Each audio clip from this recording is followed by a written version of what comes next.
Hi everyone, welcome to another episode of The Cheeky Natives. Letlogonolo here, and today we have a very special guest. We're recording all the way from Cape Town. Alma? Hey! So we're in the Republic and we're about to record with a very, very special writer. So on today's episode we have Ashley Makue, who is going to just bless us in conversation and just let us know. She's the author of the book called I Know How to Fix Myself. I'm holding my copy here. Do the things and get your own copy. So just a little bit of a blurb about Ashley. She's a South African writer. She holds a diploma in public relations and a degree in business administration. She's currently studying for a BA degree in languages and literature and writes for Afro-L magazine. She's passionate about art, Afrocentrism, womanism, and the desexualization of female nudity. Yes, girl. Yeah. And I think the first question that we'd like to know, Ashley, is who is Ashley? You know, like, just tell us about who you are, where you've been, girl, what you've been doing. How you've been slaying. I write poems and I write stories. From 9 to 5, I work for some advertising agency. I hope it's not. It doesn't sound that bad. It's not as bad as I make it sound. I don't know. We gotta do what you gotta do. Get that money. Get that money. Get that land. I grew up in Lesotho with my grandparents, my grandmother and my grandfather, my maternal grandparents, and I was so lonely because I was the first grandchild, and my mother was in South Africa at the time. And you can only have so many discussions with like your grandparents who are both over 70. Like there's only so much you can talk about. And I was feeling so lonely. I was like, and also Lesotho is really small, or the part of Lesotho that I was exposed to is really small, and people there there's not a lot of mobility in terms of the places you get to go to. So I spent a lot of time isolated and in this village and like without people to have age-appropriate dialogue with. And I started writing just so that I could have some kind of company. I actually found my grandmother's books and started reading, and it was like so incredible because my life changed. Like suddenly there was like a world broader and bigger than just me, and there were other places and other people and people who were not like my grandmother and my grandfather, and people who were not like the people in the village, and they had stories that didn't match the stories of the people in my village. So the world just became bigger. And when I finished the books, I started writing my own stories, and obviously they were not any good. I spent years writing stories that weren't any good and writing poems that weren't any good. But I think it's just the whole experience changed my life and changed.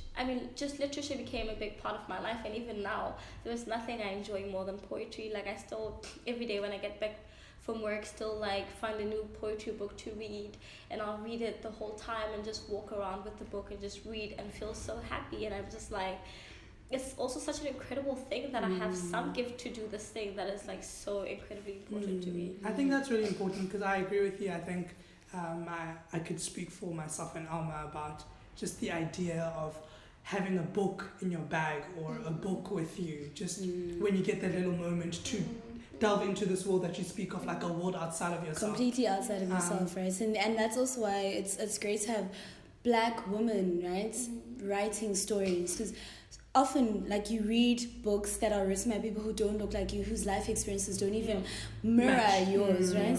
And now you read stories written by Black women, and you find yourself, you know what I mean? And you're like, there are people like me who experience the things that I do, and whose worlds aren't just limited to this life experience that I have here right now. And it gives Black children and Black people the ability to dream of worlds that are so much bigger than their current realities right now. So how did you land up in SA though? All the way from Mississippi. All the way. Like, that's my question. I was like, girl, when did you get here? So like my mother is actually South African, and my grandmother and my grandfather had moved to Lesotho when my grandfather's brother died, and he had kids there. So my grandfather moved there to take care of the kids, and then my mother, I think they weren't even born there. They were born here, and then everyone grew up there. So it's just like where parents in our age take their kids to go get raised. Just like That's a better place to raise Drop you children. there. It really is though. I mean, there are parts of that experience that haunt me and sort of make me feel like I don't know if my life would be different if I spent a lot of time with my mother. And I do know that there has been a longing for me to have had a presence of like just companionship and just parenting from the only parent you have. But at the same time, I just know that there was some kind of value and maybe a lot of growing up in Lesotho in like a society that's not as capitalist as this society, or at least it wasn't then. And everything we ate came from like our yard. It was stuff we grew. Like nobody at my house had a job, other than my mother who didn't even live there. But like literally everyone there didn't have a job other than to sew clothes for people or to let people charge their phones in our house. Like they pay 5 rand for doing that. But everything we ate, we grew ourselves. And all the meat we ate, we killed ourselves, which is traumatizing because as a kid I was scared of the chickens, but I didn't want them to die either. But I think there is a great value to me having grown up there, in the way that I understand Sesotho, in the way that I understand also in my identity and like in my politics as well, because Lesotho is quite, I wouldn't say it's a matriarchal society just because there is a kingdom and they have their issues, but the ideals felt very matriarchal. I've never at my house I've never felt like my grandmother was in any way inferior to my grandfather. In fact, I thought everyone looked up to her more than to him because she was more emotionally available, and people there really do value people who are emotionally there and emotionally supportive. And when did you grew up in Lesotho? Yeah. When did you come to South Africa? I came back when I was in grade 8. Back for grade. I was 12. I was 12. I went to the school that had just started, and it was that time of the year, like in a new school where they ask everyone to wear their previous uniform. And as the only one from Lesotho, obviously I had the funniest looking uniform. They had 3 colors. Like the pleats were opened into a red and white. And like the whole skirt was like powder blue, so it was really funny looking. Oh, wow. It was really funny. Wow, looking. that sounds like a lot. I know, it was so much. I was like, why can't you just have uniform and save me and everyone else from this embarrassment? And we had to do that for 6 months until we had a uniform. So was this in Joburg at the time? That was in Joburg, in the Vaal. Okay. So then you finished high school in the Vaal and then studied in Joburg. I studied in the Vaal. Oh, studied in the Vaal. Yes, yes, that makes sense. And when did you move to Cape Town? I moved to Cape Town last year in April. Oh, okay. And how's your experience of the Republic been? I wish we could translate the face Ashley's making into a sound. Like Cape Town is beautiful, right? It's like the most, I have never been in a place that is so beautiful. And the beauty of Cape Town is not just the aesthetic, it's that it has really good energy because of the mountain and the sea. So you feel more settled and you are more creative here because the energy is like so intense. But Cape Town is also so white. And it's like so hard to live in as a person of color. And the way Cape Town is orchestrated is to make sure that all the people of color live so far from the city center. So we don't actually get to be a part of the culture of the city. I mean, I live in the southern suburbs, and like for me to be able to afford to live there means that I can't afford to do anything else. I can't actually, I can afford to live there, but I can't afford to do the things that I wanted to do there. Yes, no, that makes sense. It makes a lot of sense. So it's just like I occupy the space, but I can't actually. But you can't interact. You can't claim ownership of the space. Yeah. I mean, I was saying to Tloki, just landing here, So for all its imperfections and for all the things that people say about Joburg, like the identity of being a person of color in Joburg is just so. There's a sense of ownership with being a person of color in Joburg, right? So I can walk into restaurants, the most expensive restaurants in Joburg, and not ever feel like I have to be out of my skin or have an out body of experience. You know what I mean? Like I can be loud, I can be speaking in Sisulu in Joburg, and it is what it is. Like, do you know what I mean? And whether I'm at Thrubs in Ilovo buying caviar, which I have not because I don't make caviar money yet, or I'm in Brown, right? So it's the idea that you have young black people with a sense of some sort of ownership, right? And every time I've been in Cape Town, I've been acutely aware of my melanin. Like we stepped into the airport, and I was like, yeah. There were so many Oyimbos here.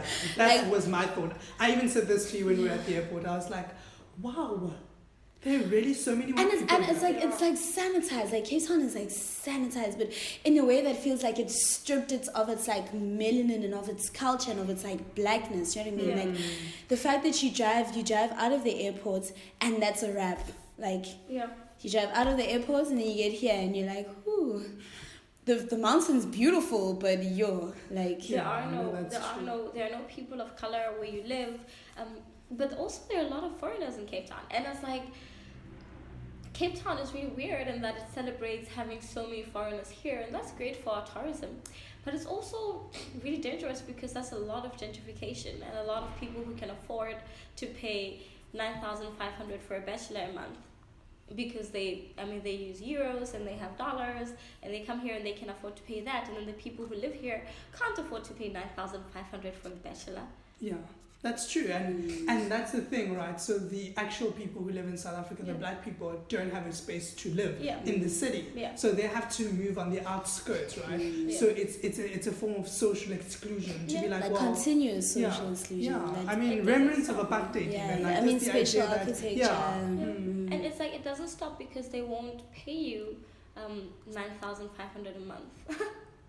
That's the other thing, right? It's what you were saying earlier about the idea that you're living in the southern suburbs, but you're just living there. You're literally occupying a space because that's all you can afford, right? But you aren't enjoying. There's no ownership of the space. But it's also like young black middle class lives, if there is such a thing as a young black middle class. But that like we can enter these spaces, but we can never really claim full ownership of them, right? Spaces. Because you're always like a paycheck away from calamity. Do you know what I mean? You are. And it's like it's not created in such a way that you can afford it. We are not supposed to be able to. It's like Cape Town, the economy of Cape Town is set up for people who live on minimum wage, or like people who are lower class people, or people who working class people, from say maybe LSM4 or lower. And then it's like for rich people, right? There are two spaces. There's spaces for people who make a lot of money and people who don't make a lot of money. Yeah, and there isn't this middle ground. There is no middle ground. So and you know how middle class people are. It's like a part of your identity and a part of this need to assimilate because of the spaces that you're in forces you to be like using upper class service when you don't have the money, you know? And so you end up staying and you end up getting into debt and staying there because you want to maintain a lifestyle that isn't necessarily created for you, right? But you're now occupying these spaces where you have to create the impression. But it's also the politics of like black migration, right? And if you think back to like old school, like your grandparents, if your grandparents ever, or your family members who lived in the city, but you had like a homeland, insert apostrophe, to go back to, you know, then you can just come home empty-handed, like we must see you've been working, and that's just literally just translated into Black Lives Now, you know what I mean? So if you've now made the trek from Joburg to Cape Town, it has to now be visible. You can't go back and tell your parents, oh, I live in this like dingy little place in like some outskirts of the city. It has to reflect, you know, because that's the idea that we've been conditioned to believe that like our success is not a success unless it's visible and it benefits the people around you in real tangible ways, right? And I mean, we can't really judge that because what is black life like? Do you know what I mean? Like you've left your city. You've left 5 relatives at home or 5 siblings, or it has to show. It has to. Do you know what I mean? There's that expectations. Say Cape Town. You know what does Cape Town mean? And you want to live in Cape Town. If you're saying you live in Cape Town, you want to be like, you want to know that you're like 10 or 5 minutes away from the town, away from the ocean, close to the mountain, and you just like. And if you work in a space, you want to, when everyone is like, oh, I live here, you don't want to say, oh, I live all the way out of the town, like out of the country of Cape Town. You know? You want to live in the same spaces. And it's like, so the difficulty with the middle class thing though is that I've seen that it's not just a problem for like black people or people of color, because it's like Cape Town as a city is set up in such an inconvenient, mad way, in that it's not just me who's like at my work. I'm not the only person earning how much I earn who lives in the southern suburbs or lives in town, right? There's like a whole host of like white people who earn the same salary or even earn less in like lower positions who live in town, because everyone wants to live in town. But it's like they live in town in like a house, they're like 30 and they live in town in a house with like 6 other people, and they're sharing their bedrooms because we all work in this space, and every one of us has this need to be living there, to be going to town there, to be a part of the culture there, to go to plays every weekend, even though we can't afford it. And then it's just like no one is helping anyone not want to do that, but also the town planning is not helping us be okay living. I mean, also you can't live too far because it's so much money to get to work, and it's like the trains are never on time. You know? No, it's. I think it's a sad thing, you know. Just the idea of wanting to access a place, but not having the resources to access the place, and wanting to take ownership of this space, right? But how have you made it work for you? Like, you know, having said all this, how have you made it a home for yourself, if you've made it a home for yourself? I think I've made it a temporary home. But I really love Cape Town, and I love Cape Town because I found spaces which I will admit are still expensive to access. Like, I like to go hiking a lot, and hiking is not paid for. You just have to pay like a lot of Uber money to get to the mountain and be able to go hiking, right? Which is not money that you will have if you don't. I mean, you can't have Uber money to go hiking every Sunday, right? But it's. So even in my experience of Cape Town as a beautiful place energetically, I know that for me to access that energy, it means living close to the mountain, being able to go hiking, being able to come to the ocean whenever. But I also know that means that's a money thing, that's a privilege thing. It's not something that just happens automatically. And also there's like the poetry space in Cape Town, which is really kind and really gentle, and it's such a beautiful community. But I also know that in order to be able to access that community, you have to be close to observatory, you have to be close to town, because that's where all the events happen. So, you know, it's complicated. It's a beautiful place and I love it, and I have a community and I like my community here, and the people are so supportive, and we're trying to like make it work. We're trying to make spoken word work. And it's so different from Joburg because we support all the poetry movements here, you know, and that's a beautiful, incredible thing. It's just the fact that you know that you have to be middle class to be able to access it. Otherwise, you have to be you can't travel by train after a show that ends at 11 in the observatory. No, that's true. So you've titled your book, I Know How to Fix Myself. Yeah. And I think Alma and I have been having like some discussions about what that means, right? So one interpretation that I had is this idea of like damsel in distress, right? So society has, this patriarchal society has made it seem as if women are always in need of help. They always need a man to save them, right? So the one thought that I had is, I know how to fix myself. It's been like, I know what has damaged me, and I know how to fix myself. I don't need someone to come tell me, hey Ashley, this is how I can come and exist with you, because I know what I've been through. And what I was thinking when I was reading the book was the idea that like there's so much generational trauma, and it's an idea that's coming up more than ever. It's because the idea that like black people can endure centuries of oppression, subjugation, do you know what I mean, colonization, and then be subjected to the pillaging of their cultures and their continents and their homes, and then be expected to function normally as though that doesn't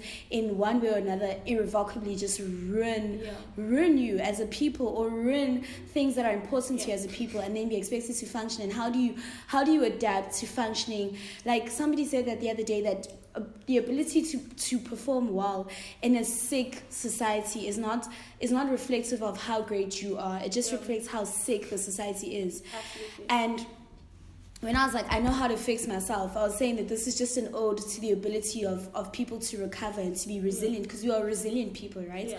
To be resilient and to continuously bring ourselves together and back from all these things that try to break. Because I mean, black women in the arts in South Africa in 2017, actually black women in this country In 2017. Yeah. In 2017 is to continuously, Ntozake wrote that, and it's sad that it's still true, that to be black and woman alive is a metaphysical dilemma that she hasn't quite conquered yet. Yeah. An entire metaphysical dilemma. It really is, though. It's so true. It's like I think of my poetry as personal, political, and not, spoken word is sometimes one kind of political, right?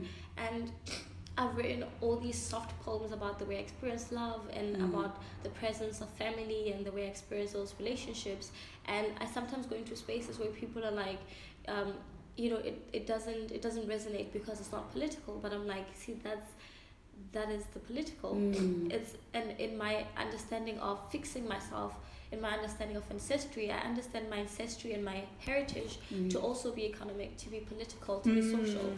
So in the way that my mother's problems become mine, the state of the country when my mother was a teenager, when she grew up, when she had me, that becomes my burden as well. And it's like it's a part of our ancestry, it's a part of our collective remembrance, and you can forget it. And even people who are going to be born to us who have never even experienced the apartheid, like I was born in 92, right? Almost missed it, but did I really? I didn't miss it.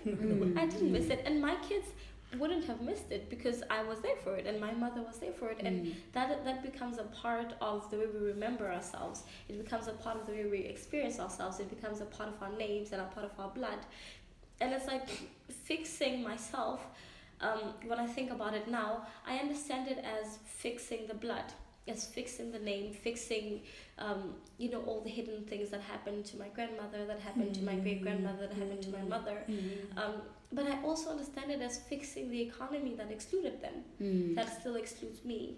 And I think it's important because I'm reminded of the words of Ijeoma in her book, Questions for Ada. She speaks about remembering the women that whose pieces hang somewhere as unknown, right? So tracking back this lineage of women who have been there for you, because their stories are not told, right? And because we've lived in a society that has told our stories through a white gaze, we're now getting you tell your grandmother's story, your mother's story, your story. In a way that's respectful to the culture, that doesn't appropriate the culture, or doesn't bring through a narrative of like a white savior complex, or you know what I mean? Because that's also the thing, is the ability to tell your stories in a way that honors them. And not for an audience, So in I Know How to Fix Myself, you say... So we're going to bless you with some excerpts from the book, but please go and buy the book, guys. Support black literature, support black women doing big things. Don't copy the book. Don't do that. So, don't DM the poets. Please, don't do it. Just go buy the book, get to a bookstore, I Know How to Fix Myself, get it. Please, buy it like you bought your Adidas Superstars. Anyway. I know how to fix myself. My great-grandfather begets my great-grandmother. My great-grandfather begets my grandmother. My grandfather begets my mother. My father begets a ghost. And I think the prevailing theme, we're talking about it on our flights here, is you talk a lot about family, and we're going to delve into some of those relationships in a bit. But when you say my father begets a ghost, I feel like it's such a powerful commentary on the relationships that we have with black men and black fathers. What was the thinking behind that particular poem? For me, what that meant was, firstly, I didn't recognize that I was doing this. Actually, Honoree, who wrote my foreword, actually says this, that in this world, or in the world of the book, the men beget the women. And that's not a personal belief of mine. I mean, biologically, men come out of the women. That's how birth works anyway. And that's not even how my lineage has worked. But there's been this understanding, and when I talk about my father begets a ghost, and I talk about my great-grandfather begetting my great-grandmother, and my grandfather, my mother, and my father a ghost, is just understanding that all these men who were, before their relationships with the women in my blood, separate from them, somehow became a part of our lives in a way, in the same way that my grandmother became my mother's mother and my mother mine. It's in the same way that my that my great grandfather became like her husband, and all the men. I don't even know how to explain it. It's like, so my grandfather would have had nothing to do with the men that my mother chose, but that's not exactly true, because of who my grandfather was, my father was always going to be my father. So it's like there's this lineage running in the men relationships that the women in my blood have, and even though those men themselves are not a part of our blood. And just in understanding that, because my grandfather was able to I guess beget a woman like my mother, my father was always going to have a ghost who's a person who embodies all of the hauntings of all the other women mentioned before me. And in the same way that, like, sometimes some of my loneliness is not about me, it's longing for a place I've never even been to, longing for some place else, for anything else, anywhere else, anyone else, something more that I don't even understand. And that is the same longing that my mother has had, or the same longing that my grandmother has had, and my great grandmother. And it's just a part of our blood in that way. And so I talk about my father, I guess, giving birth to a ghost, because it has just felt like, especially with like in my culture and how heavy the blood has felt, you know, when you feel like you begin before you begin, like you feel like you were born before you were actually born, and then when you haven't even started, like there were so many years when I'm like, when do I fall into myself? When do my problems start? Because this does not feel like a problem that belongs to me. This struggle does not feel like, you know, like a personal, I can't, it doesn't feel like a part of me. It doesn't feel like my struggle. It feels like a struggle that belongs to another person. And it was just, I guess, a part of that heritage. And in understanding how to fix myself, I think the first thing and the biggest thing about fixing myself was just recognizing that the problem or the disease is the blood. You know, all the longing, all those women who felt out of place everywhere, who felt like never whole, who felt never enough. There was a problem with that blood. And just knowing how to fix it doesn't mean that I'm going to be able to. It just means that I know and I'm aware of the agency to do it. Yo, that's really hectic. That is quite profound. Because I think it speaks again about this idea of, like, you know, the trauma that our great parents have experienced, right? And how, because the blood is so strong, it will be trauma that we are now dealing with. And you won't know, right? And what you're saying in fixing yourself is recognizing that there are things that are outside of yourself, right? So the loneliness that I feel right now, the longing, could be a generation of fatherless children that is only manifesting now. And I feel like, oh, I'm alone here, but actually it has always been a thing, right? My mother grew up without her father. My grandmother grew up without her father, and it's just been that continuous thing. And also because as a community we've always just been about survival. Do you know what I mean? It's always just been about the idea that you survive. Are you surviving colonization? Are you surviving slavery? Are you surviving apartheid? We're always just surviving, you know. And in that space where you're constantly surviving and always in survival mode, is there room for you to sit with your blood and to ascertain what it is that is causing you to have all this loneliness? And there's no room for black people to be soft and tender, right? Because we always have to be #woke. Do you know what I mean? Because this is true. There is no room to feel pain that is nuanced and pain that has full color. You know, we're supposed to feel pain connected to a displacement that everyone can understand. And like, I think this is one of the most important things for me in the things that I write, is that, you know, like poetry, slam poetry, sometimes becomes so, what's the word?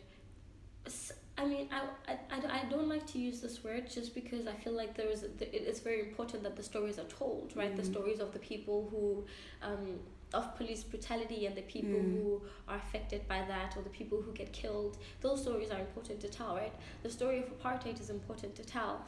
The stories of all the trans people who hurt are important to tell, right? But then there's a point of that there's a point where that feels so...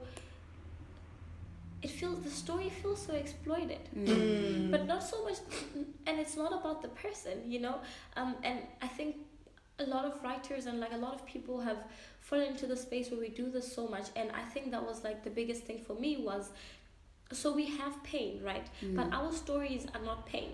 And I'm like, I'm tired of poems and stories that are about the pain and not about the people, where people are just names thrown and attached to the pain.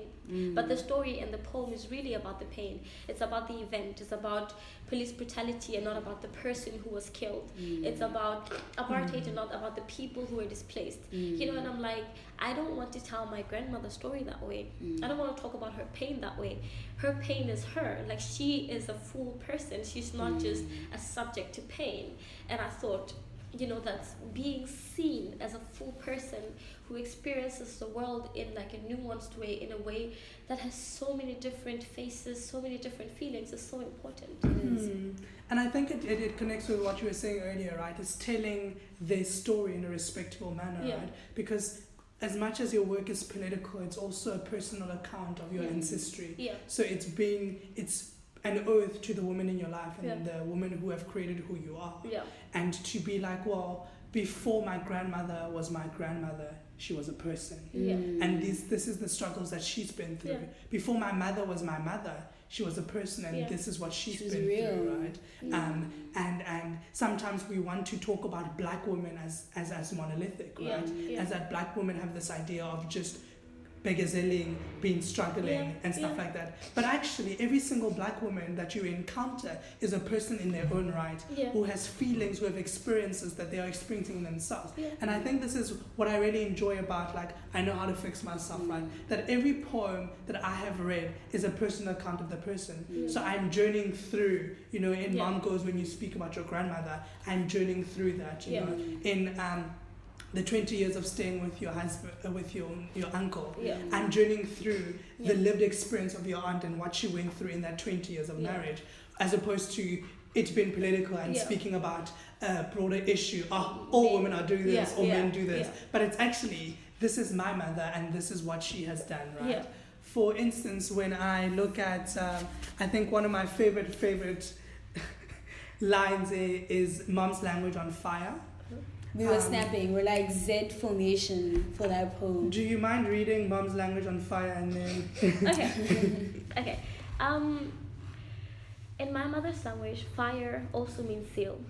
My father lit a storm in my mother's womb and she gave birth to a ball of fire. This whole time, I have been screaming and wailing for sand.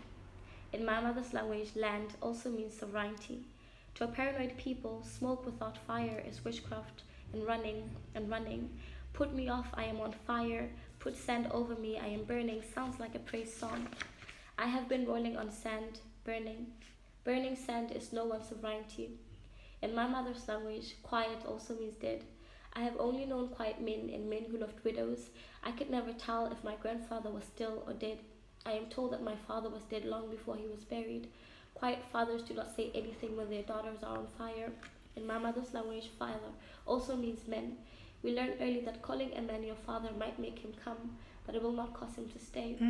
I have been calling men father my whole life. A quiet man is no one's father. In my mother's language, soul also means wind. The wind is on fire. My soul is burning. My mother is an empty river. The quiet man is not my father. My soul is on fire. The wind blew flames here. My mother has no water. The quiet man is not my father. In my mother's language, water is symbolic of life. They will come in knocking on my grandmother's door asking for a cup of water. My body is on fire. They offered him my hand and watched him leave, hands intertwined with a volcano. In my mother's language, walking also means leaving. My mother has been leaving since she was 2, a late bloomer. Soon she will walk and not come back. Sure. You talk a lot about fire, right? Things being on fire, people being on fire, smoke. Why fire? So, as a part of my culture and my spirituality, fire, water, and wind are very symbolic in my culture and also in my spirituality. So, I guess that's just it's a part of my language, it's a part of my ancestry as well. And it's also because I grew up in Lesotho, and Lesotho is very metaphorical. So there are a lot of times when instead of saying you're not coping, are you, they'll say something is burning you, or you've burned something and now you can't sit for it. You know, like there's like a lot of symbolism of drowning in water, and just as a part of my spirituality, I don't think I've ever experienced anything without the image or without the image of water, or the feeling of water and the feeling of wind and fire. Speaking about fire, in Explosive, guys, Explosive, this poem just had me feeling things, you know. Please can you just maybe read the first few lines of Explosive, just as a teaser. Okay. Love stirs you up or wrong. That is not supposed to happen. Why didn't you swallow the roses, dark one? Pour your vaginal fluids in a cup and drink them until your spring day. Like, love stirs you up or wrong. So there's been like, you know, movement towards hashtag Black Love on social media, and it's beautiful. It's great to see Black Love celebrated in ways that aren't like, you know, the typical box fit. And I think also the idea of Black life has been revolutionary, right? So we've existed in a world that hasn't allowed Black people to love each other, right? And have created spaces where Black people you are either going to be the magical Negro at the table. There's not enough space for all Black people, so you need to choose a struggle. And now we're coming to actually loving each other is revolutionary, right? And Explosive, like, sort of, you know, gives that idea, right?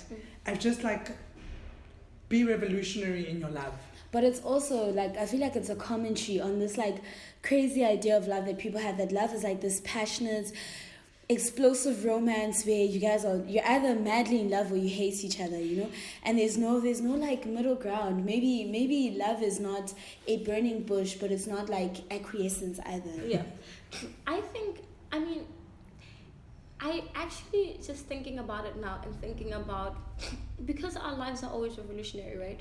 We're not allowed to have the full experience of everything. And even when love does stir us up or wrong and makes us angry and makes us deal with the parts of ourselves that are not beautiful or the parts of ourselves that are not soft, we can't talk about that because we don't want people to think, oh, that's just like another Black toxic relationship, because people think Black people have toxic relationships, right? So when we do have those experiences in a love relationship that are supposed to grow you, because you can't, when two people come together, like, conflict is necessary because it means that you're learning from each other and you're learning each other, right? And so we can't even talk about those conflicts because we're not seen as full people. We're either very happy or super unhappy, but we don't have the space to just be people, to say, you know, I love this person, but this person is like hurting me. This person cheated on me and I don't want to leave them. And without feeling like you don't want to leave them because you're a person who hates himself. You know, like there's just no space for Black people to just live. Or have nuanced experiences. Exactly. Have like a full color experience. Like a full color experience is not you're either a woman who stays or you're one who leaves. That's not a full color experience. That's like a, you know, that's a black and white experience. And like, we're not allowed to have that kind of experiences where you're like, I'm in this love relationship with this person and it just makes me feel all wrong. Like, I don't know what these feelings are, but I feel so clingy and like so anxious all the time that they're going to leave what's going on with me, and try to heal from that place. And I appreciate that. Like, I have been in so many relationships that have taught me to love myself. And like, you know, because sometimes even the people you love will hurt you. I get into relationships and I don't expect it to be like, even with like politically woke people, I don't expect them to never say anything hurtful, to never say anything harmful, to never be abusive, because I'm like, this is a person, you know, and I want them to learn, and I want to learn from them. I want them to be, my partner will say to me, else I use a word, and she'll say to me, don't use that word, like that's an ableist word, don't use that word. And I appreciate being in a kind of relationship where I'm able to be told that without this expectation that I will know all the ableist words. And I think you touch on something very important, right? It's just like the idea of how communication is important in relationships, right? Because you don't know how fucky you are as a person until someone tells you, actually stop doing this, right? And I think it's important when people, and you said it again, like even politically conscious and woke people, right, also should be given room to fail, right? And to make mistakes, because like you, as you said earlier, Alma, like you are unlearning. It's a continuous process of unlearning. It is. So there are certain things that you just won't know Yeah. until someone's like, actually, that's ableist, you know, or That's it offensive. reminds me of this, or it's triggering, right? Exactly. And I think it's important for communication in loving relationships, and also, as you said earlier, like just for us to exist, right? Yeah. Not to have these two extremes. Yeah. Sometimes just giving a space for you to be. Just to be. Like, just to be, and to be wrong sometimes. Like, people don't get to be wrong. Ever. There's no room. Like, there's there's just no no room. But in particular, I think it's black people, but in particular, black women, right? Yeah. Black women don't just have a space This is to true. even a margin of error, Yeah. because it's a representation of every woman. Yeah. that And that's you've the thing. ever encountered. You're either Beyonce or you're Amber Rose. Like Yeah. there's no room for you to have like an identity that's multifocal. Do you know what I mean? Yeah. It's, you're either this or you're that. And even in Yeah. relationships, you're either going to be the ideal girlfriend who dishes up at the bride, or you're gonna be the bad girlfriend who doesn't. who chooses agency, who maybe doesn't want to make bub, Yeah, like yeah. maybe you just want to chill as well. Do you know what I mean?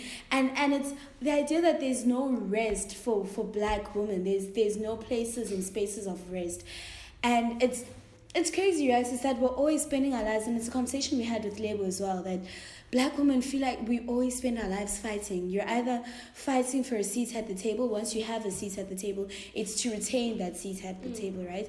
That like one mistake and you'll get sent off, and not just away from the table, out of the room, out of the building, Absolutely. off the piece of land that the building occupies. Absolutely.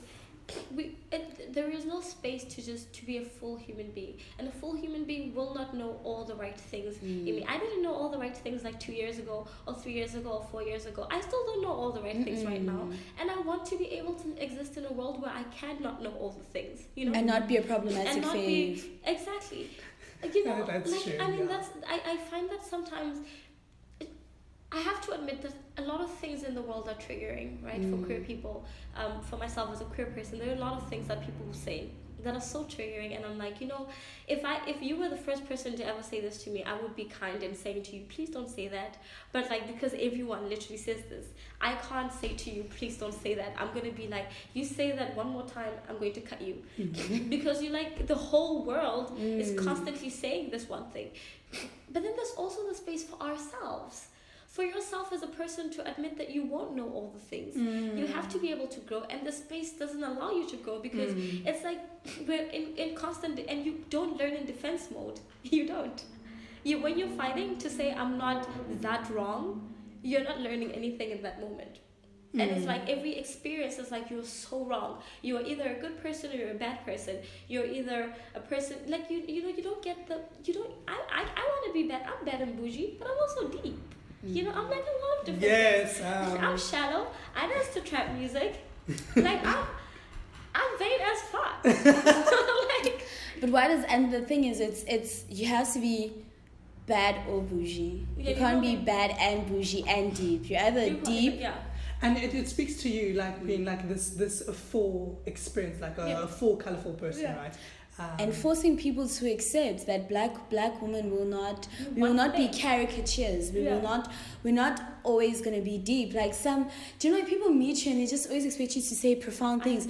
Like, maybe I just want to talk about Mag, and I want to talk about that popping lipstick, and why can I not, without that being an indictment on my intellectual ability or ability to contribute to the change that needs to happen. And what if you were that person? What if you were just like a shallow ass person who just wanted to talk about lipstick and like hair, and that was your thing? Like, why can't that be your thing? Why really? Why can't someone has to? So for me, what I've been thinking about it in this way, right, is that the school of thought of feminism has been to take away the idea that women can only be pretty, right? Yeah.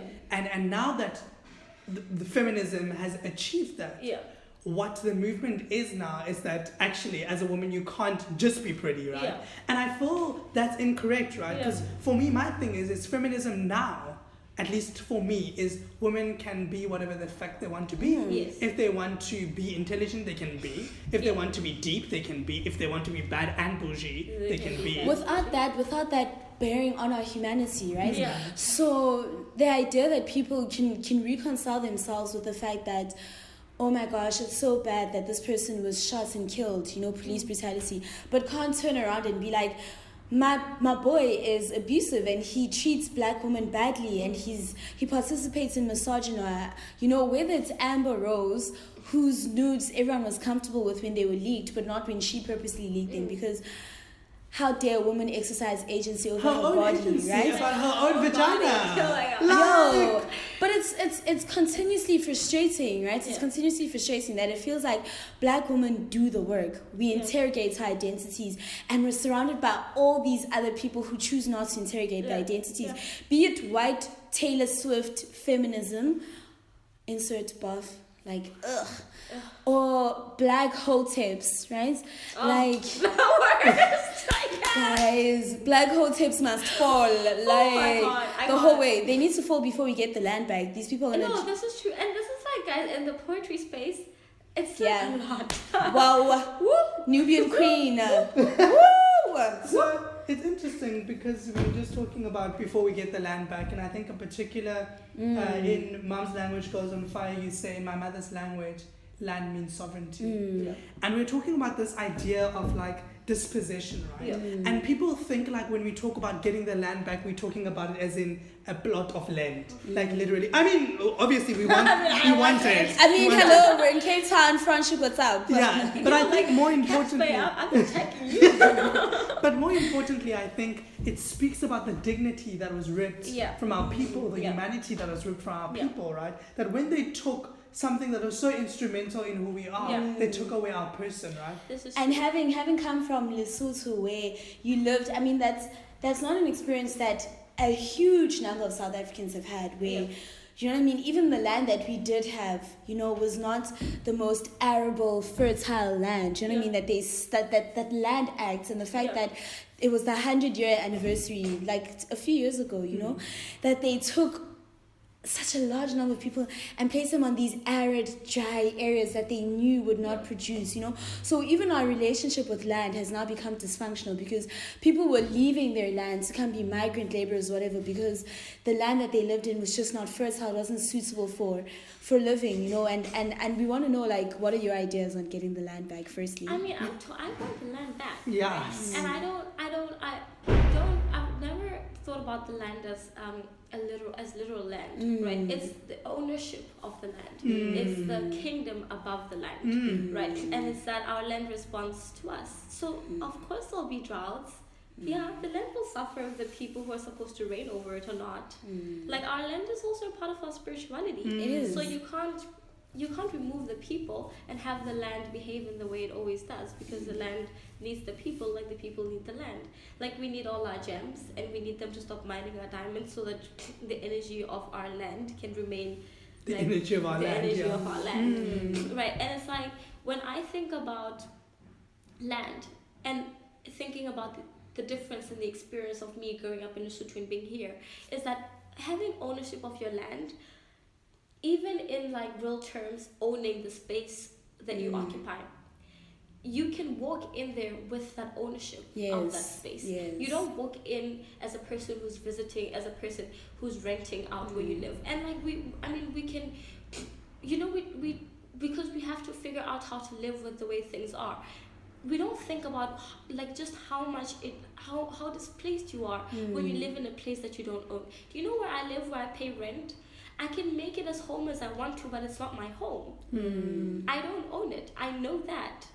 You're acutely aware of it. Exactly, I am. I know that I can't paint the walls because that you can't just do things because it's not yours, right? Mine. Yeah, it's not mine. But when there is no place that's your own, that's heavy. That's heavy. You walk into a space like a person who has no place, and you're cowering, and you're begging for space, And you're sorry when you walk. When people come, you stand on the side so that they can pass, because you own none of the land, and you don't feel at home. And at home also means owning the land. I don't want, like, this mountain feels like my ownership of this mountain is like, well, now I've been owning it on purpose. Just like, this is my mountain, so you gotta pass the other side. But it's like enjoying the ocean, enjoying the mountain. sometimes it feels like you're just enjoying this thing. You're just like a tourist here, enjoying this thing that belongs to white people, and you're just visiting. And you're apologetic about it, Yeah, right? oh. So people will push you. I don't know if that's ever happened to you. I had to consciously unlearn that. People you'd be in a space with someone and they'd bump into you and And you say sorry. Yeah. I mean, I was having a conversation with someone about like... And then afterwards, I'm like, girl, what?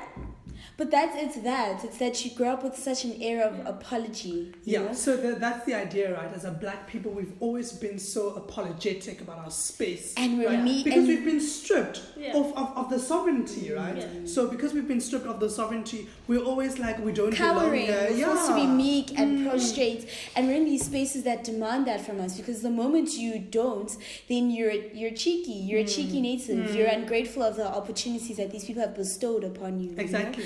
You know? You're ungrateful. You're rude. You're uncouth. I mean, the adjectives that get used to describe black women. Wow. Angry black woman. Angry. It's like, Everybody else gets to be assertive and bold. Yeah. Black women never ever get described as those we never things. are called feisty. We're sassy. We're Sassy sassy. is the word. Like I had a like a funny experience with this white woman at where I live. I was going to work and I was on my cell phone, but she was walking with her husband and they're walking in my direction, right? So I bumped into her, or like there was a bumping that happened, and then she was like so angry, and the husband just laughed and she was like so angry. It's like, watch where you're walking. So I left it alone because I was like sorry, whatever, and I just like let it pass. But then I literally walked, and then at some point I walked back. I was like, hey, wait a minute. I walked back and like, yo, what do you mean I bumped into you? Why couldn't you move? You saw me coming. I was on my phone. I didn't see you. Why did you have the expectation that I would move? Is it because you're white and I'm black and I was just supposed to move? I literally walked back so I can go say that to her. But I think it's But not it happens. taking How often ownership, does that right? happen? That someone does something to you. I remember having a parking incident. I was in my 3rd year at medical school. I'm here minding my own business. I park. You know, I've got my car. It's so nice, you know. This girl, I park. She comes out to my window. The audacity, the peak caucasity to come out to my window, and she's like, "Sorry, why you park like that? You parked like this yesterday. We've never parked like that before. No, we don't do that here." So then I keep quiet because I'm like, She goes back to her car. Do I then not step out and be like, "Excuse me, first of all, were you speaking to me? Why did you have the expectation that you could tell me how to park and where to park? Is this your father's campus? Like, do you own the medical school? Because then you can dictate how I park." But the fact that I had to sit and reflect on this anger and then get out and then call when I should have. Be like, yo. Actually, this isn't correct. But I think it's for me, it's important is now we're taking sovereignty and ownership of who we are, of our melanin, of our blackness, which is beautiful, right? Because and now we read them to the gods. But you see, when you do that, right, you get a sudden like twitch to be like, I cannot believe I'm not that you processing just did this, right? Like you, as a native, you spoke to me and you spoke against what I did. Yeah. Oh wow, natives, you know. So I'm also really grateful about this, the idea that we are not taking ownership and being unapologetic. Yeah, you know? But it's hard as well, right? Because like you're saying, we want to have a full color experience. Sometimes I get tired of fighting, because there's an entire oppressive system that exists, and me fighting a white person every single day of my life is exhausting, but it will also not overturn this oppressive system that is in existence, right? True. And yes, I can fight you, but tomorrow there's going to be another Becky, and the next day there's going to be another Becky, and a Felipe, and a Felipe as well. Do you know what I mean? The worst. And you get tired. Like, there's an expectation that if you're woke, you are ready to always just be fighting every battle. But I feel like that's me here. I'm like, oh, Yimbos, come for me. Like, I wake up prepared for your nonsense. But I understand what you're saying. You say, like, I think this year has been the site of exhaustion for me. And you just like, some days I choose myself, and I don't think that makes me any less committed to the cause. But it also means that it's self-preservation, because if I am this angry and whatever at 26, I've got black doesn't crack, so I've got another good 60 years to go. Yeah. And you're so fine. Like you. Hey, after 50, you go fight. I'm a fight. You know what I mean? Like, my grandmother. My grandmother, guys. My grandmother. We need to talk about older black women. No, guys, I love them. Can I tell you? I remember my grandmother passed away when I was in grade 9. But what I remember, right, like these really deep memories, is like when something would happen at her house and we would go visit someone else, and then there's like the first person she meets on the way, like Kimoto man, like she would like tell them, Mang did this, Mang did this, and like say it with such like unapologeticness, like I hate my children because my children have done this, and I feel, but also we were talking about this when we were having the conversation with Mohammed about why should it be that you have to be 50 before you get to own your anger, you know? Oh no, it's not about owning the anger as much as I think when people turn 50 they just generally become assholes. Like my mother, the day, like the month of July when she was 50, like the asshole kicked in, the whining and complaining about something you've done, like some phonel, but she never used to be like that. But I think it seems like it's a thing that kicks in at 50. Yeah. That older black. But I think it's a real response to the circumstances that black women find themselves in. So maybe your asshole husband is dead by the time you're 50. So you're free of the weight of this unhappy relationship. Yes. Or there's no madam to oppress you anymore because look, you have no more fucks left to give. But that seems to be like a recurring thing that older black women are just done. They are done with the weight of... But it's not just black women though. It's like even my grandfather was such a nightmare before when he was like old. He just became a nightmare. And it's like because there are also people, like there's also biological reasons why at a certain age people become harder to... It's like you're hatful now. You're just spewing all the rubbish out. But how much of a hatfulness do you have when you're a black woman at 50? It's a lot. Like you have endured... But you still care. Like it's like this is the thing that pisses me off is because black women, even at 50, you still care about your grandchildren. You'll still live with, even though you'll tell the child, your mother does nothing for me. You will still take care of them. Like, that's true. But my grandfather would go gossip about us. Tell like my uncle's best friend what a shit person my uncle was.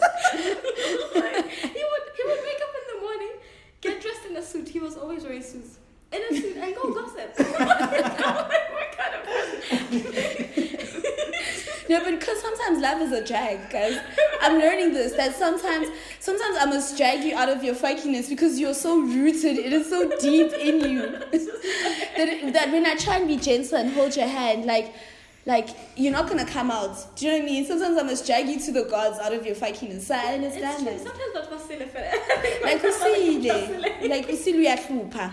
I think I wanted to, when I was reading some of your work, I was thinking of like who are some of the writers that have influenced you? Because I read, when we read we want to talk about the whole book, but just like every poem might need an explanation. I asked her one day, what is the point of setting yourself on fire to see how quickly the devil catches the flame?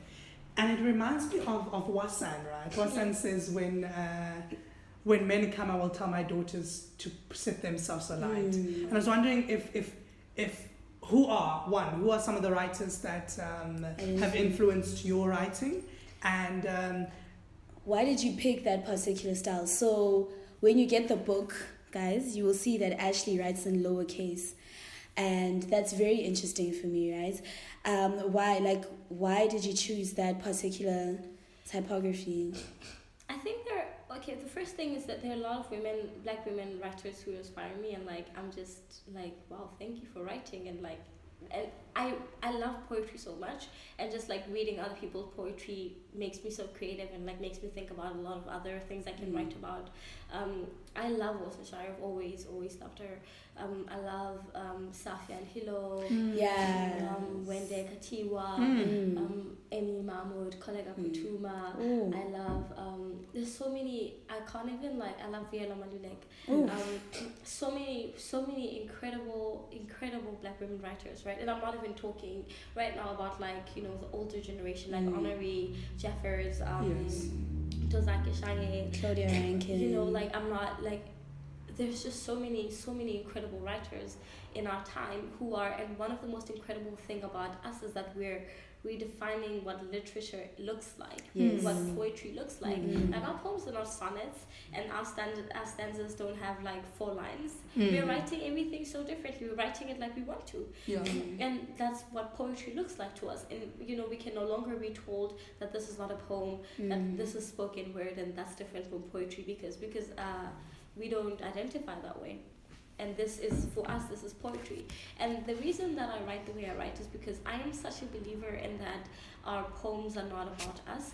In the same ways that, like, if I read a poem by any other person, like I read Kolaga's poems, like, and feel like the way that she understands it is not the way I understand it, or it doesn't mean the same thing for me that it does for her, and that's fine because it's not about her. Like it's her poem, but it's not about her. Like and I think that's the thing, right? The idea that when I got your book, right, and I read it for myself, I'm sure I didn't feel the same things that you felt when you're writing the piece. Absolutely. But I could take ownership of that and be like, well, Ashley is telling her story, but this mirrors my story in a different way. Yes, and that you can find, and that's the power of like reading work that is representative of you, right?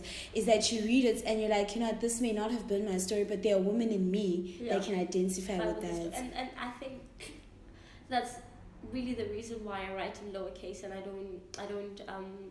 removed all the pauses in punctuation.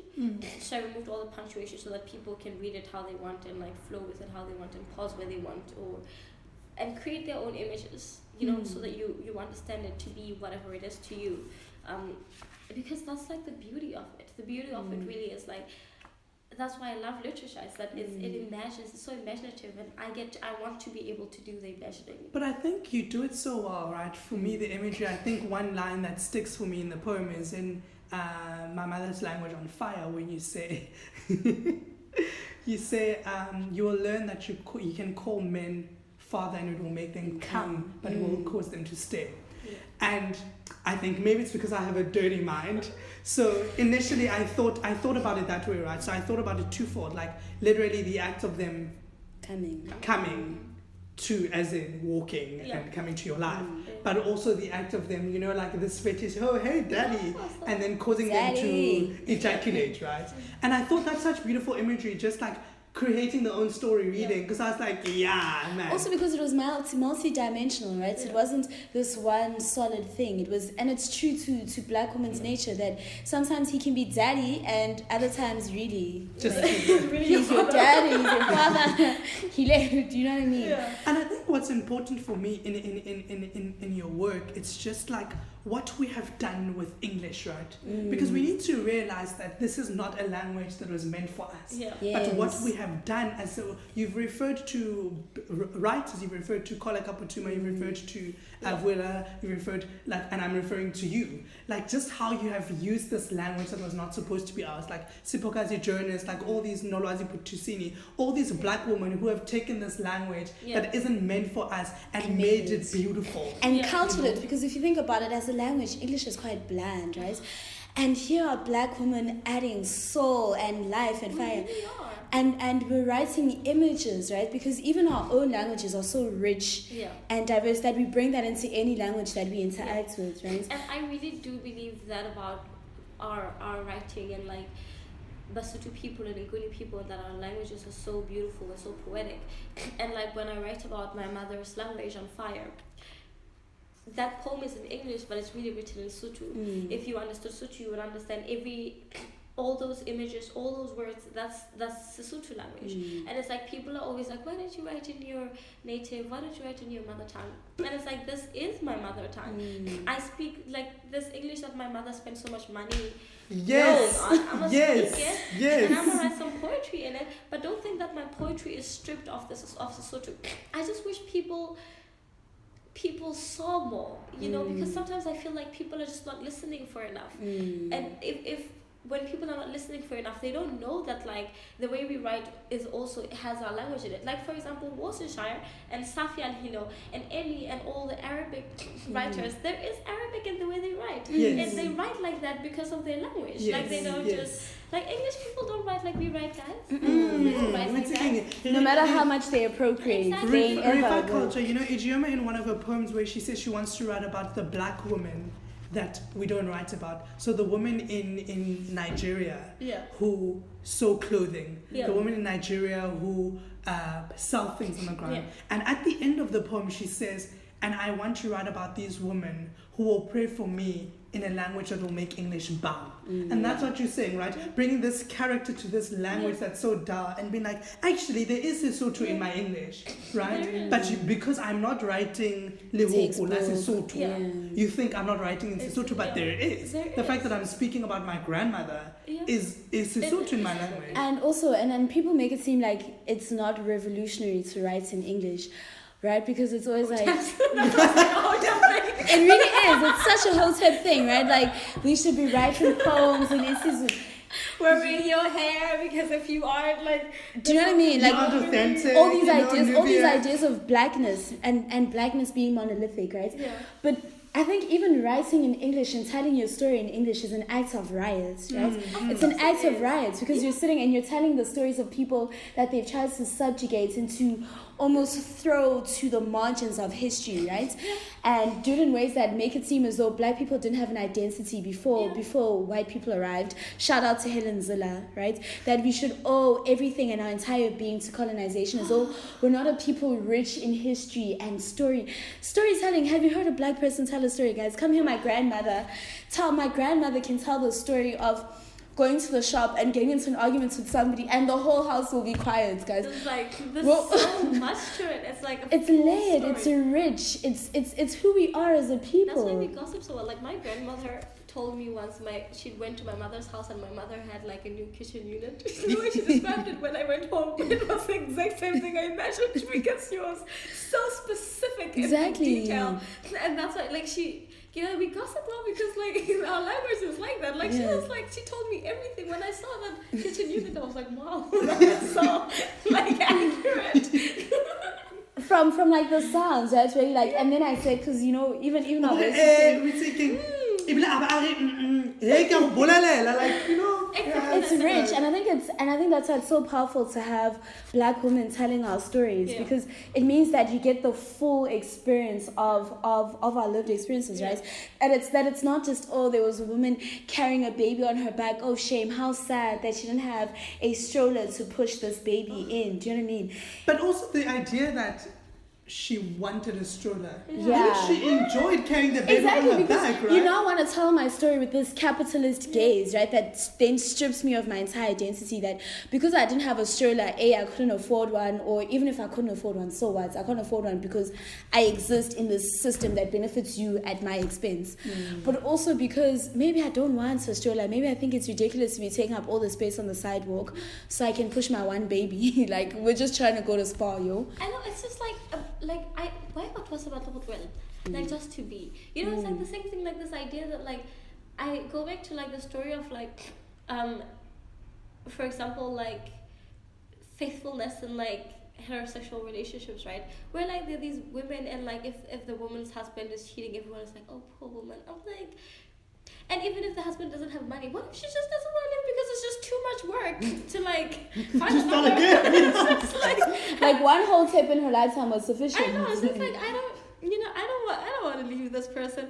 I don't care that it might hurt if it does, but like I don't want to leave them. And why is it that like people who want to leave them or people who want to leave other people want other people to want to leave people? Like, why would people just leave you alone? So for me, it's interesting, right, when you speak in about absence. that, right? Yeah. You speak about that in absence, but also in my aunt on leaving her husband. But I think we should Of 20 say, years.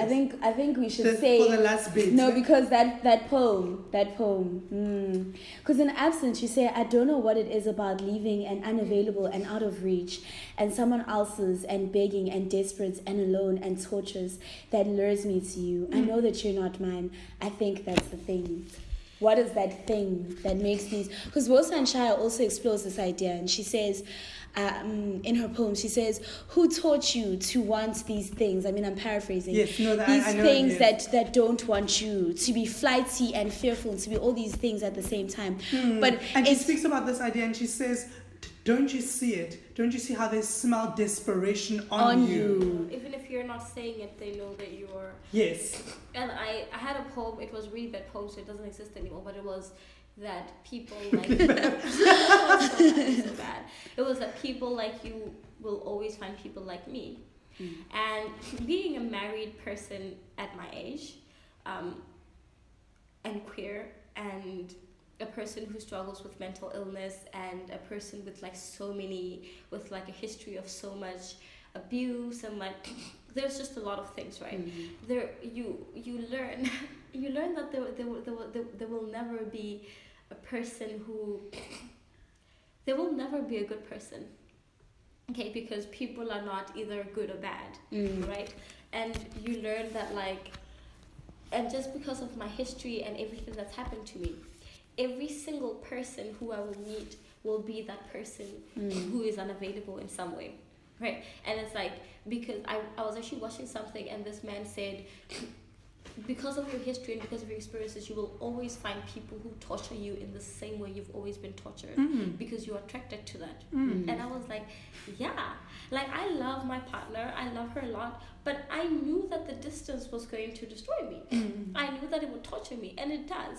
And like a part of our love and a part of why we got married so quickly was just like, in the both of us, the recognition that this is going to end, because in 3 months she's leaving.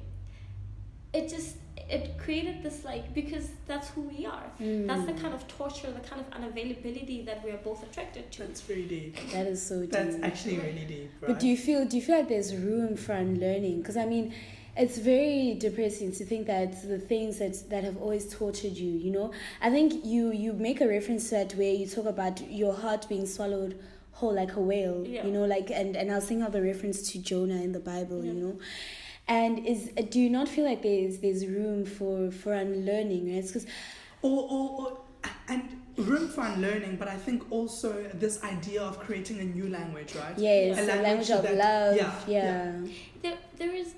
Here is the lesson, and this is really funny because it took me too long to learn the lesson.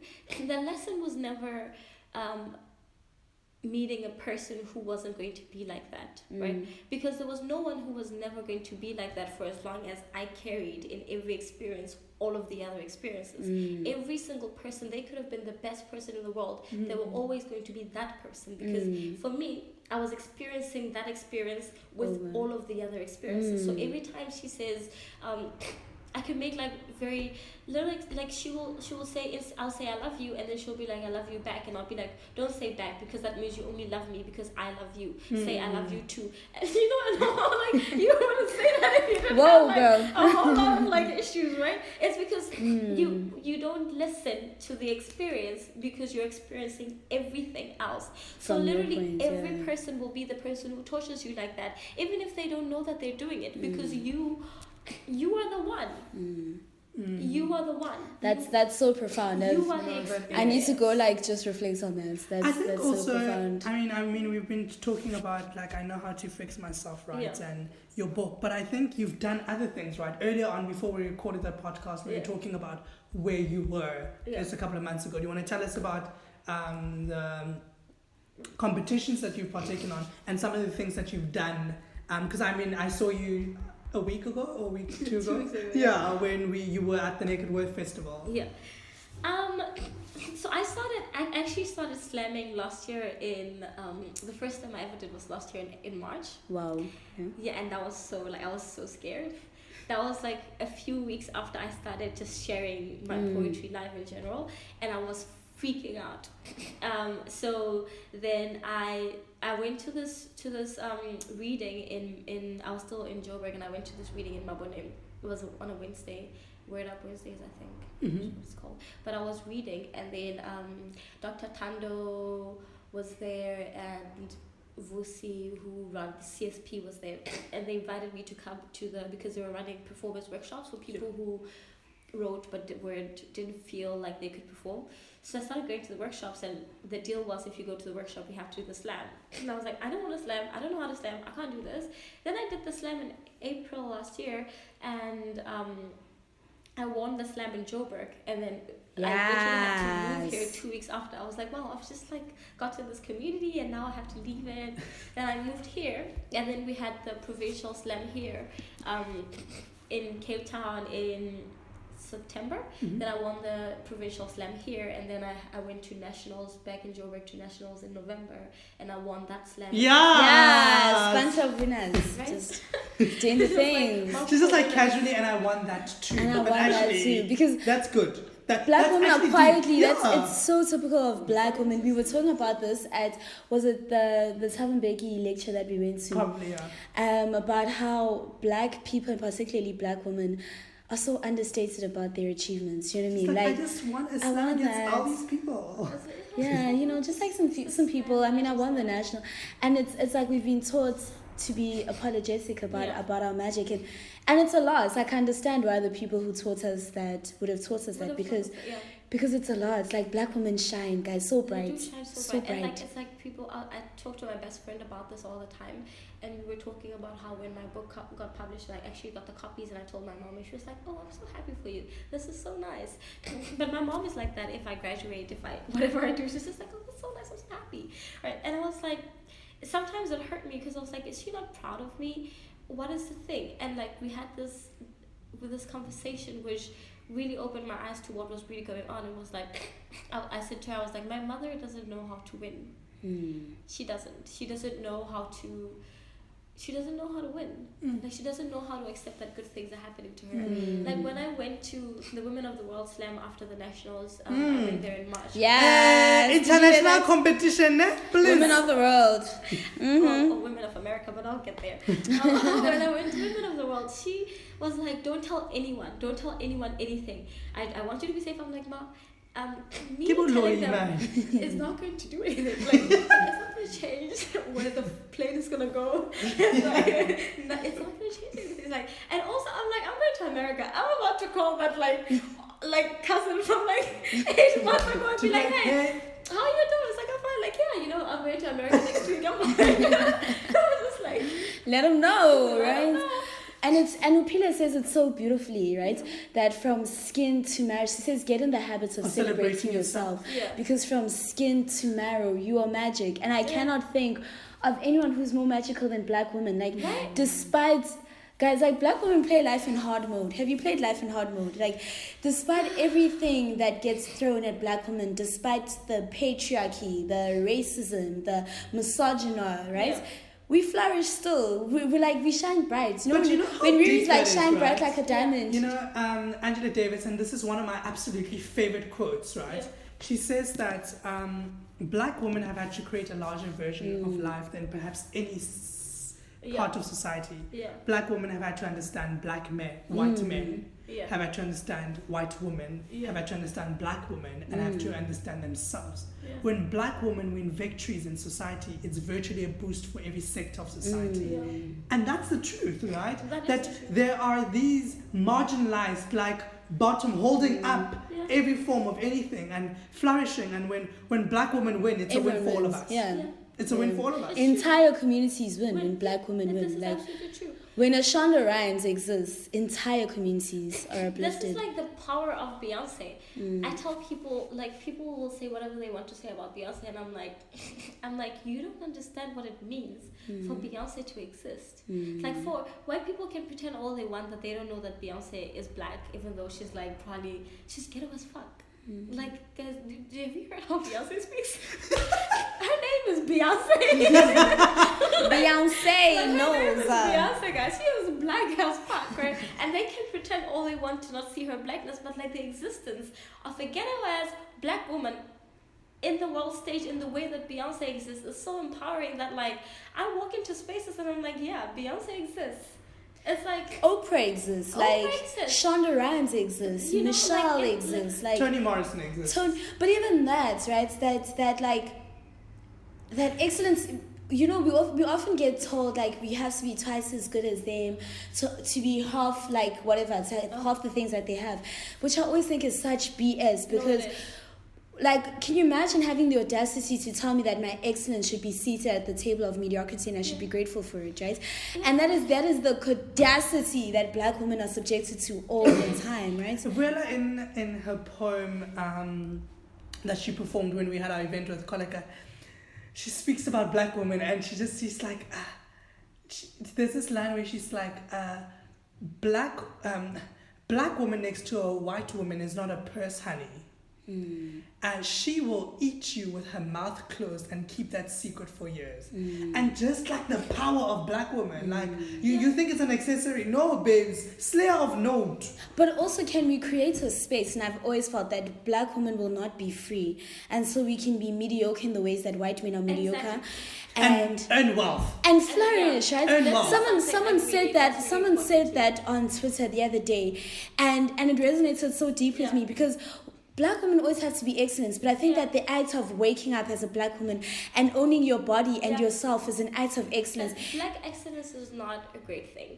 Like this constant requirement for a black person to be excellent in order to live in the same spaces that like mediocre, basic as fuck white people live in for free, like without having to try. They don't even have to try to they don't even have to come to the party with you. They don't even like have to pretend to be doing their job to earn earn double what you earn. To be assumed competent. They don't have to do World champs. How is world champs? Okay, so World Slam, Women of America. Not women of the world. No, not Women of the World. Women of America, and this is because there are 96 competitors and 91 of them are American, and only 5 are from the rest of the world. Wow. Okay. So America is infamous. Women of the world and some of the diaspora. Yeah, it's Women of America. Was incredible. Was a great experience. I can say that the community was so compassionate. I have never been in a space where I got the experience of the experience that you feel when you're on Black Twitter and everyone understands something that you understand. That's what Women of the World felt like to me. It felt like the space where if anything was happening that was fucky, everyone knew it was happening. It wasn't just me in the space recognizing that, hey, this is not right, and then all the poems just resonated with everything that I thought, and everyone knew what everyone else knew, and it was so compassionate in that people didn't even assume your gender, and that was so beautiful for me. That was so compassionate for people to have the compassion to say to you, how do you identify? Do you want to share your identity with me or not? How do you want me to call you? And what's your pronoun? Those type of things, yeah. And tell me your pronoun if you want to. If you don't want to, don't tell me. Tell me to just call your name if that's what you want. But the compassion to actually ask. It was the women are so compassionate, even with the competitiveness of it. The women were so kind. Just the problems with it were just that because it's so American, and because slam culture itself is American, so they'll pick 5 random people in the audience. Yeah. Oh yes. Randoms to be judges. I'm okay, so I flew 17 hours from Cape Town to come sit here and be judged by people who are just random American people, and I think for me what was really problematic is they're so who has not heard poetry here? And then people are okay, you'll be our judges. I'm babes, how are you judging a poetry slam competition and you don't know anything about poetry? And the very competitive nature of it, because ultimately, it's great. I think it's beautiful that people are slamming and making poetry a real, accessible thing. Yeah. But I get worried when it becomes this capitalist thing as well, where people are paying, you said, people paid $150 to just to register, babes, not to for anything. To register to go compete. Yeah. That's deep. And it's very capitalist, but also it has. I was talking to my friend Wendy, who was also in the. I don't think she was slamming, but she was at the slam, right? And we were talking about how there is value to slams, right? There is a value to me being the national slam champion of South Africa. And the value is that I know the people who were judges at the National Slam were people who are writers, who had books, people who are big some of like our biggest writers in the country. Those are the people who judge the slam that I want. So when I say I'm the national slam champion of South Africa, I can claim the title and feel proud of it, because I know that the people who are some of the best people in literature in our spoken word space like chose me to be the person who represented South Africa, right? The toxic thing about American slam culture is that if you're just choosing a random person, there is no value to winning women of the world, because it's a luck thing. It's who do you have in your bout and what is the narrative. If you're talking, for example, about black pain or like black bodies being exposed to pain, those people are gonna judge you, are gonna score you high. They'll give you a 10, because how do you tell a person who's just cried and said that all these people have been killed by police?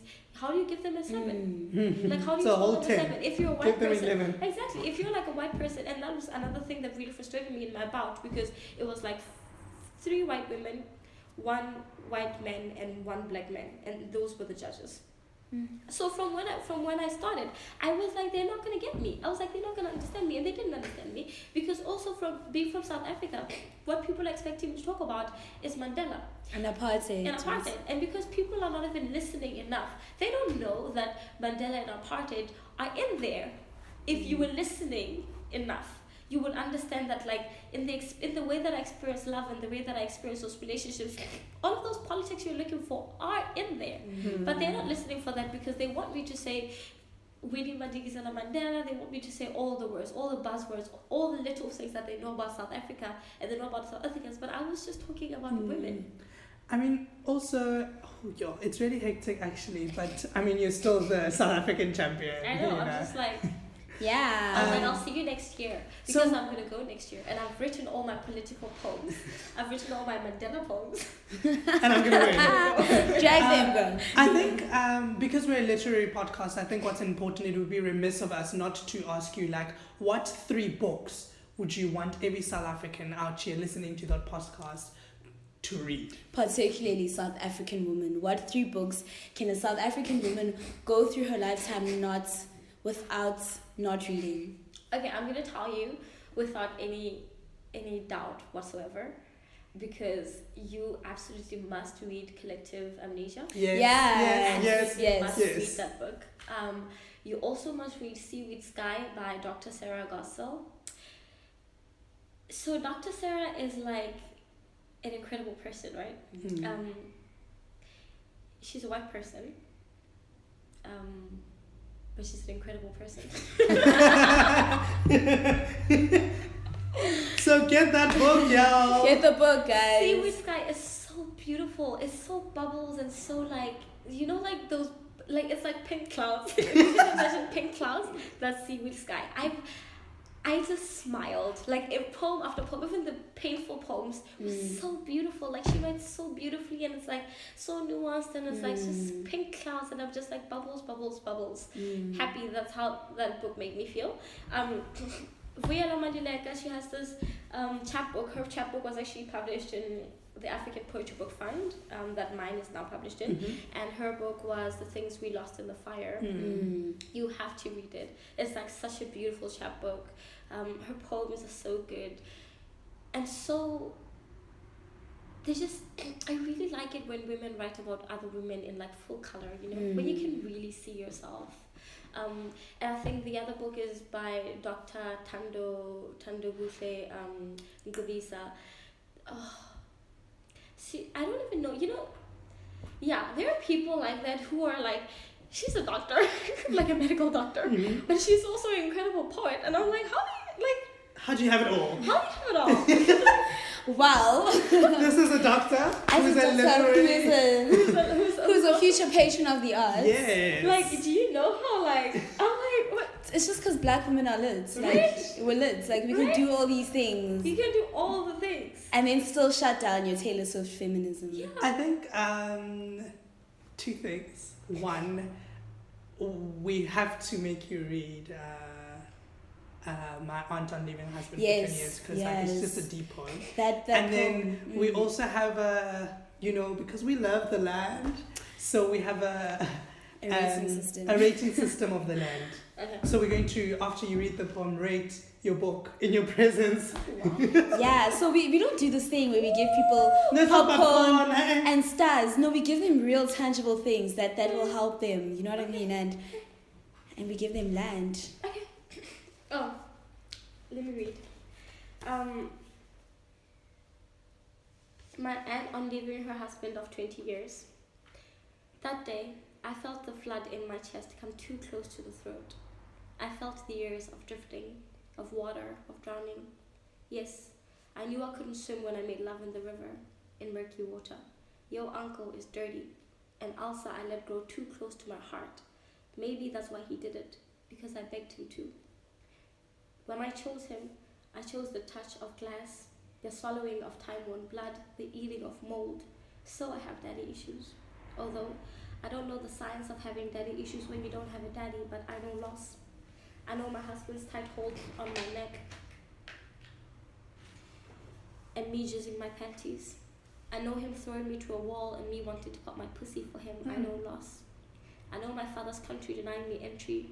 I know my body is betrayal. Your uncle is a pill. I should have swallowed him with holy water. I was sick, but I didn't take medication. He wasn't sick, but he was on the drug. Made him sick, made me crazy, made him sick. I left him because I dreamt of fire. My mother said that you were everyone in your dreams. I didn't want to be the fire burning me. I left him when the paint fell off the cracks. Your uncle is an explosive. I don't know what that makes me. Wrapping my legs around a thread for 20 years. He didn't know how to steal until I showed him how to steal from me. I have mother issues. My mother has mother issues.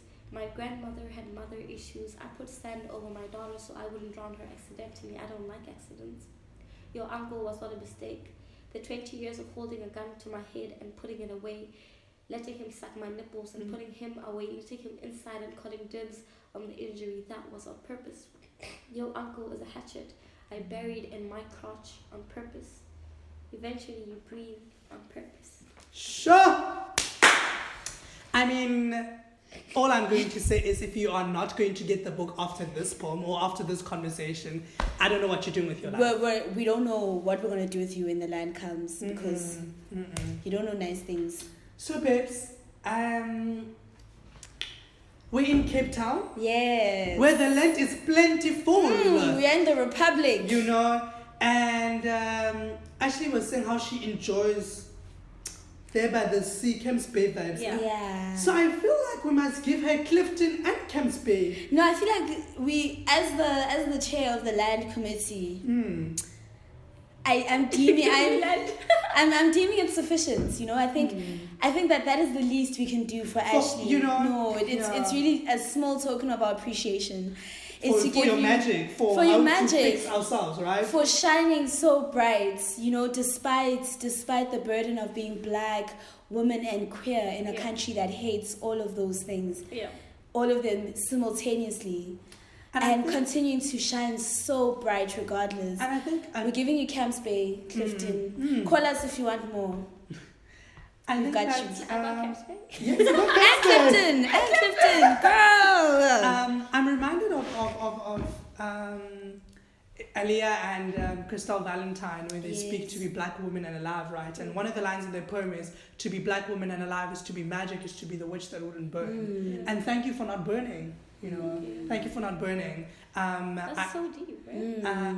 I think for me personally, this conversation has been a healing. And fruitful, because like you've said some insightful things, right, about and love. Profound. Like really profound things about love, about who we are, about how we unlearn, about how we fix ourselves, right?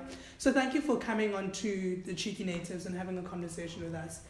From myself and Alma, I think you're magic. Yeah, shine bright. Thank you so much for having me. This has been so incredible, and I'm really happy that to have this platform and to discuss literature in South Africa by black people. Yes. Black people read too. You know. Yes. All right, guys. See you next time.